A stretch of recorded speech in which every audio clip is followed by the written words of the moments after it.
I do energy performance certificates for residential properties. Here with me tonight is David Perkin, without the S. I'm without the S, Mike Edward. David does commercial, domestic, but he also does commercial. So if there's anybody with commercial properties or want to know about EPCs for commercial, David's the man to speak to. Tim over there sitting in the corner is also a domestic energy assessor who I persuaded to come along tonight to hear how it should be done, really. But more importantly, Tim is also training as a commercial, and within the next few weeks he will be commercial. So if you've got anything Bradford way, speak to Tim. If you've got Leeds or this side, speak to David. I called tonight's talk the EPC, a tax, not a tax, bash, but a tax, income tax, on the landlord, or a way to save the planet. The reason I've done that, I heard a few when it said yes down there, yeah, this is another tax, is it? Let's have a look, if we may. I've got my words here. I know Mike doesn't have projectors and so on, so I need something to help me, so that's what this is all about. I'll be reading from here, but I've also got my little script board down here. I take it that most of you have seen an EPC. Has anybody not seen an EPC? Okay. That's what you think. You haven't seen an EPC. Okay, have a look at this one. This is an EPC. And 99% of people, if they see an EPC, think of the charts there. Yeah? And that's all they're interested in. That's one of the least impressive bits. As we go through later on, I'll be explaining more about what the EPC is. In fact, this is the EPC on two properties, or the same property that I'll be talking about later on in a talk. So I've got these to help me. Let's look at why, first of all, the EPC was introduced. In the developed world, about 80% of the energy used is from fossil fuels.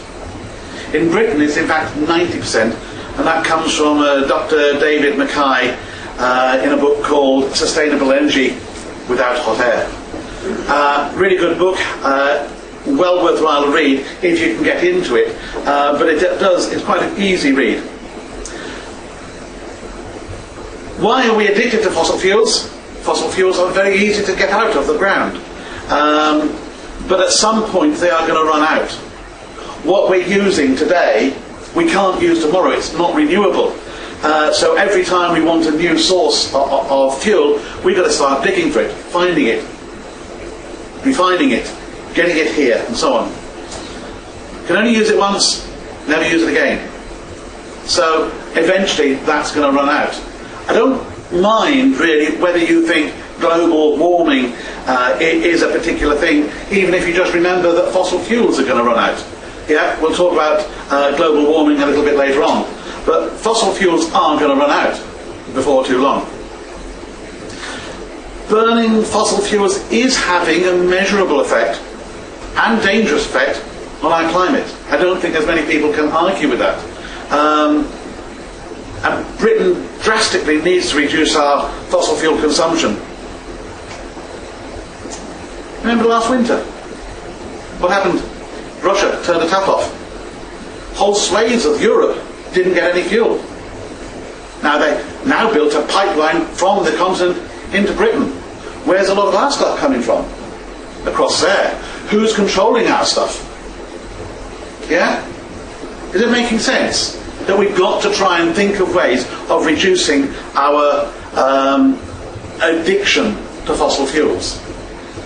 I'm not saying for 1 second that the EPC is the way of doing that. But what I want to do is just point out some of the reasons why the EPC was introduced.